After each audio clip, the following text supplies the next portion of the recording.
자, 오늘도 짧은 일일 설교로 하나님 말씀, 하나님의 뜻 알아가고 싶습니다. 오늘 하나됨이라는 것에 대해서 생각을 할 건데요. 참 많은 교회에서 자주 외치는 그리고 주기적으로 말하는 슬로건 하나 됩시다. 하나 됩시다. 형제여 자매여 주 안에서 하나 됩시다. 그렇게들 말합니다. 하지만 안타깝게도 구체적으로 어떻게 사는 것, 어떻게 연합하는 것이 하나 되는 것인지에 대해서는 그다지 명쾌한 답을 주지 못하는 것 같습니다. 부디 오늘 이 짧은 설교를 통해서 회복계 성도님들 간에 우리도 하나됨을 추구해야 되는데요. 그러나 좀 더 구체적으로 어떻게 우리가 살 때 하나 될 수 있는지에 대해서 생각을 나누고 싶습니다. 어느 교회가 있었습니다. A교회가 있었는데요. 그 A교회 A 집사님이라는 분이 계셨어요. 그분은 성경 교독을 시작하면 막 주랭랑을 치듯이 혼자 매우 빨리 읽어내리는 그런 분이셨습니다. 예배 중에 목사님께서 자, 여러분 우리 시편 23편을 다 함께 소리내어 읽어봅시다 라고 말씀하셨습니다. 다 이렇게 함께 소리를 맞춰서 교독하던 중 A 집사님은 벌써 다 읽고 소리내서 벌써 다 읽어버리고 기다리고 계셨습니다. 목사님 A 집사님에게 말씀하십니다. 집사님, 우리보다 쉴만한 물가에 먼저 도착하셨으니 아직 푸른 초장에 머물고 있는 우리를 기다려 주시기 바랍니다.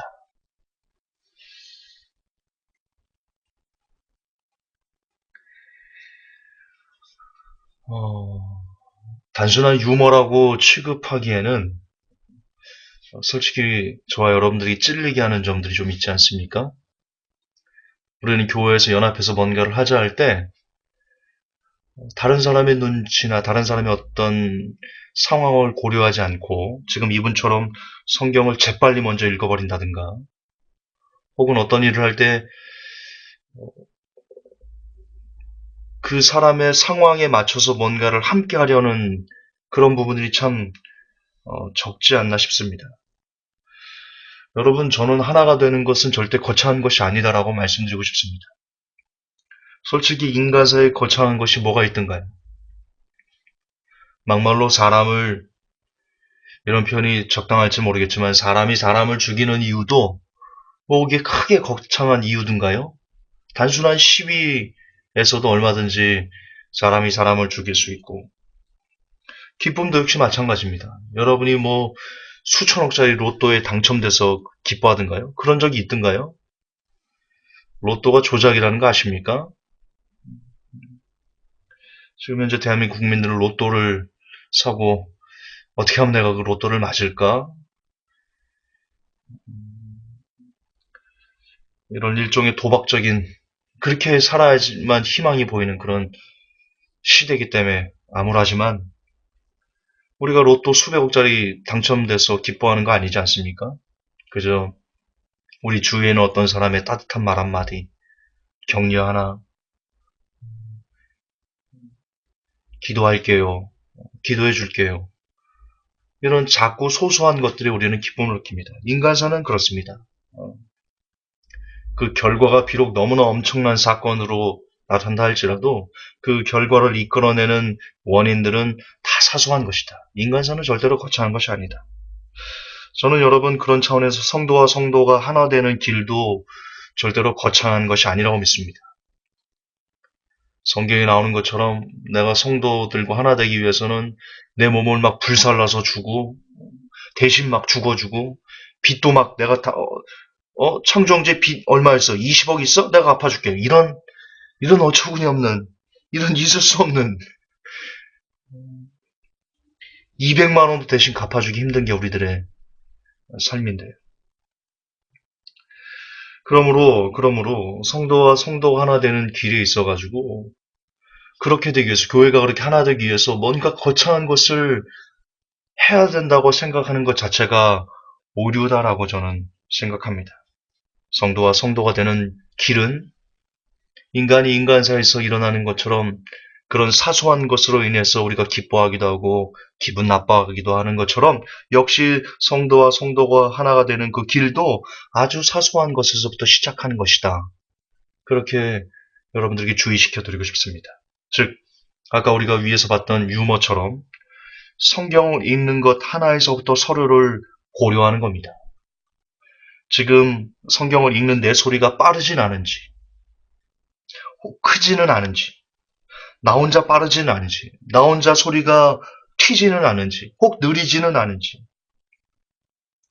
내가 과연 저 옆 사람과 보조를 맞춰가면서 저 옆 사람이 내는 그 소리를 나도 들으면서 거기에 함께 맞추려고 한다면 모든 성도들이 그럴 수만 있는데 여기서부터 그렇게 될 수 있다면 앞에 있는 사람은 뒤에 있는 사람이 성경 교독하는 것을 성경 봉독하는 것을 귀로 듣고 거기에 맞추려고 하고 그리고 그 옆에 있는 사람은 역시 내 옆에 있는 사람이 소리 내는 것을 들어가면서 거기에 보조를 맞춰서 하나가 되려고 애를 쓰고 그 옆에 있는 사람의 앞자리에 있는 사람은 역시 그 뒤에 있는 사람을 보고 이렇게 서로가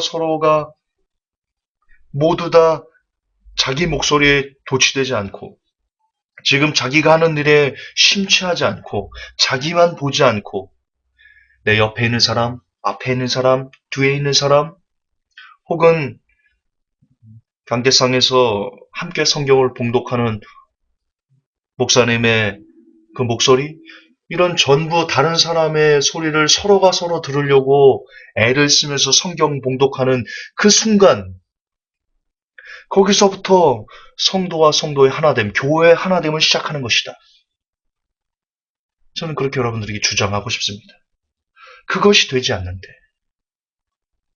그 교회 안에서 성도와 성도의 서로의 소리를 듣고자 하는 그런 노력조차 되지 않는 교회가 되지 않는 성도들이 어떻게 창조형제 20억을 갚아줄 수 있겠습니까? 그게 말이 된다고 생각합니까? 걷지도 않은 아이가 어떻게 뛸 수 있겠단 말입니까? 이제 막 태어난 아이가 어떻게 서울대 합격할 수 있겠습니까? 뭐든지 단계가 있는 겁니다. 하나됨에도 단계가 필요합니다. 아니 반드시 있어야 됩니다.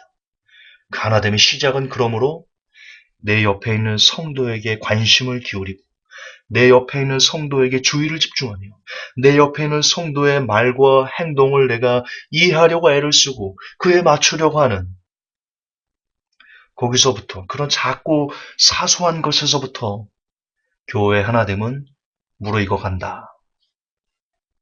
또한 마찬가지입니다. 가정 안에서도 하나됨은 어떻게 이루어지는 것이냐? 내 소리만 내려고 하지 말고 남편이 뭐라고 말하는지 들으려고 하고 아내가 뭐라고 말하는지 들으려고 하고 내 자녀가 뭐라고 말하는지 들으려고 하고 내 부모님이 뭐라고 말씀하시는지를 내가 잘 귀 기울여 들으려고 할 때 가정이 하나됨은 시작하는 겁니다. 남편이 아내에게 막 1,000만 원씩 갖다 준다고 가정이 하나 되는 건 줄 아십니까? 천만에 만만의 콩떡입니다.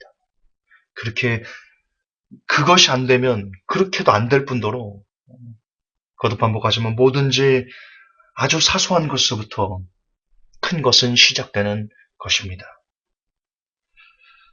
여러분, 우리는 하나 돼야 됩니다. 우리가 하나 되라 하신 것은 예수님의 명령이셨습니다. 크리스찬들은 우리 구주의 명령을 지켜야만 하는 의무를 가진 사람들입니다.